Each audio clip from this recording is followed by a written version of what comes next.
Сегодня будет проходить процедура камуфляж темных кругов под глазами в технике акварельная растушевка. Будем наносить метод вуаль.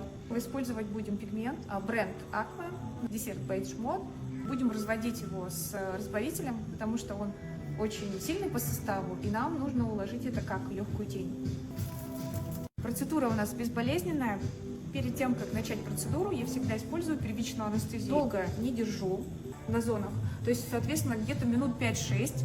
Пигмент минеральный, поэтому он такой густой. Добавляем приблизительно 1 к 3.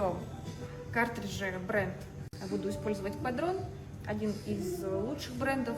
Какая у нас будет конфигурация? 1 RLLT, то есть острая заточка, и, соответственно, диаметр у нас иглы будет 0,3. La vida es un carrusel.